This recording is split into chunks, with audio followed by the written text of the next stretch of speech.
Top 10 tennis rivalries that got way too personal. When tennis became a battlefield with headbands and glares. Forget polite handshakes and elegant volleys. Forget strawberries and cream and polite golf claps. Sometimes in tennis, things get ugly. The sport may pretend to be all grace and civility, but behind the scenes, and sometimes on center court, rackets fly, tempers boil, and grudges grow like weeds at Wimbledon. Welcome to the darker side of tennis, the side where rivalries go from competitive to combustible, where it's not just about who hits better forehands, but who throws better shade. From screaming matches to icy press conferences, from broken friendships to full-blown vendettas. Here are the top 10 tennis rivalries that got way too personal.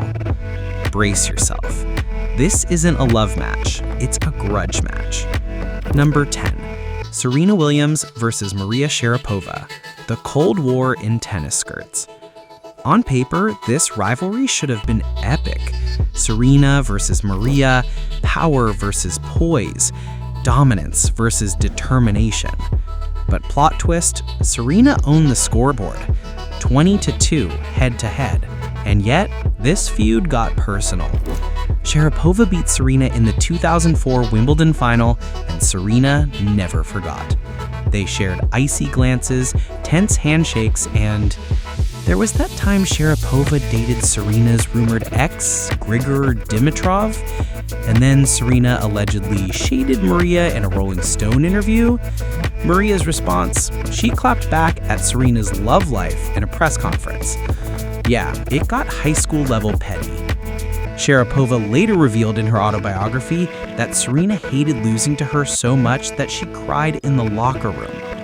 Ouch.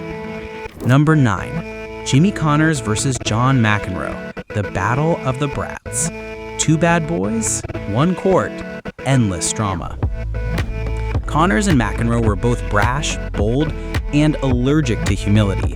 McEnroe's temper was legendary, you cannot be serious, but Connors, he was like the original disruptor. Think of this as Netflix's Beef Tennis Edition. They threw insults, racket tantrums, and side eyes. Connors called McEnroe the worst sportsman in the world.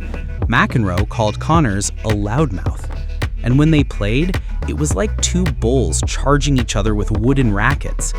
Even years later, they never quite buried the hatchet. Unless that hatchet was a backhand to the ego. Number 8. Martina Hingis versus the Williams sisters, the underdog underdone. Martina Hingis was the Swiss prodigy with the sharp tongue. Venus and Serena Williams were the rising queens of power tennis, and Hingis had thoughts. She once questioned Venus's intelligence, mocked Serena's style, and said the sisters relied on strength over skill. It was as if Hingis was trying to gatekeep tennis from the future. Venus and Serena didn't need to talk back. They let their rackets do the trash talking. Serena in particular clapped back by winning majors and rewriting history. By the time Hingis tried a comeback, the Williams sisters had built an empire. And Hingis, she was the ex-ruler of a kingdom that had moved on. Number 7. Novak Djokovic versus the tennis establishment, the lone wolf complex. This isn't a rivalry with one person, it's Novak versus everyone. Fans, media, tournament organizers, you name it. Djokovic has long felt like the outsider in tennis's royal family. While Federer and Nadal were showered with love and respect, Djokovic got polite applause. Maybe. His COVID-19 vaccine stance, controversial on-court behavior, and perception of arrogance didn't help. It's not that Novak was wrong, he was just loudly different. And when the media called him the villain, despite his record-breaking stats, he leaned into the narrative. Novak wants to be loved, but he also doesn't mind being feared. Number 6. Andy Murray versus everyone who doesn't understand British sarcasm. Okay, hear us out. Andy Murray isn't exactly a drama king, but his dry humor and deadpan delivery often come off as passive-aggressive. He once trolled Wawrinka with fake tattoos, poked fun at Djokovic's diet, and shaded Federer's posh image. At the same time, he took serious offense when others disrespected him, especially commentators who doubted his emotions or questioned his drive. He even had a mini feud with Fabio Fognini over loud grunting and poor sportsmanship. Andy is like the guy who brings a sword to a pillow fight, unexpectedly sharp, and definitely not here for your nonsense. If you're still with us at this point, it means you're finding value in this video. Kindly subscribe and give it a thumbs up so it can reach a wider audience. Stick with us until the end, we have a special surprise just for you. Now, let's get back to the video. Number 5. Justine Henin versus Serena Williams, the hand that launched 1,000 rants. 2003 French Open, semifinals, Serena versus Henin. A match remembered not for tennis, but for that hand. Henin raised her hand mid-Serena serve, a signal she wasn't ready, but the umpire didn't see it. Serena double faulted, Henin didn't admit it. Serena lost, and she was fuming. Years later, Serena still brings it up. The betrayal was real.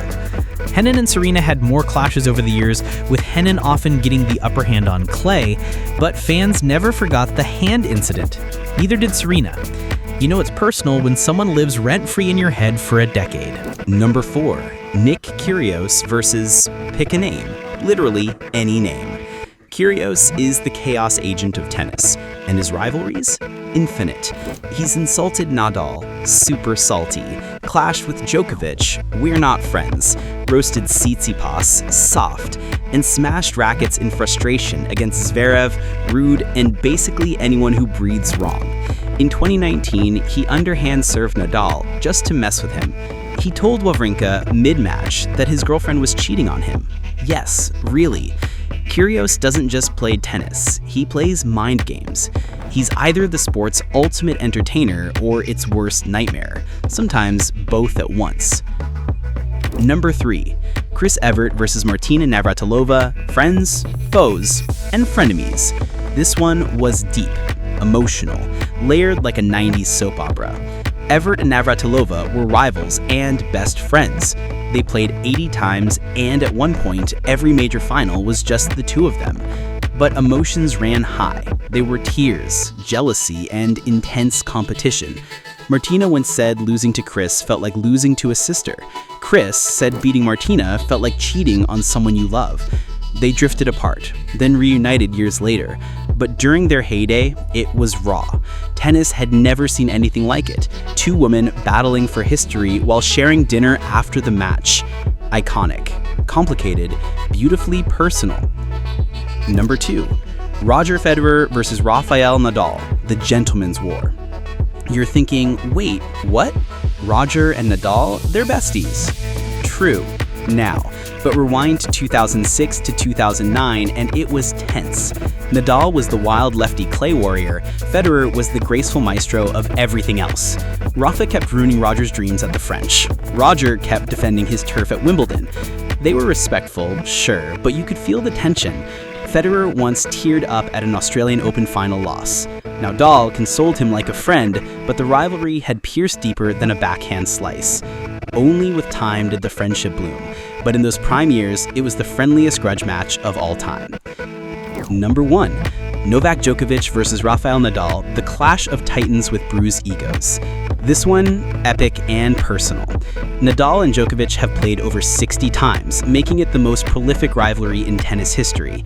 And unlike Federer versus Nadal, this one wasn't always so gentle. Djokovic broke Nadal's monopoly on clay, beating him at Roland Garros multiple times, a sin in the tennis world. Nadal, on the other hand, saw Djokovic as the disruptor, the threat to his legacy. In pressers, their compliments often came with veiled jabs. They fought in 5-set marathons that left fans emotionally ruined, and every win felt personal. While mutual respect exists, make no mistake, this was never just about trophies. It was about dominance. Tennis, more than a game, it's a soap opera in shorts. Tennis isn't just forehands and fist pumps. It's pride, pain, and pettiness wrapped in polyester. These rivalries remind us that even in a solo sport, the human drama runs deep. Egos clash, friendships break, legacies collide. That's why we watch. not just to see who wins, but to see who feels it the most. Did we miss your favorite spicy rivalry? Are you Team Federer or Team Petty Kyrgios? Then do the following before your racket melts from rage. Like this post if you love tennis with extra drama.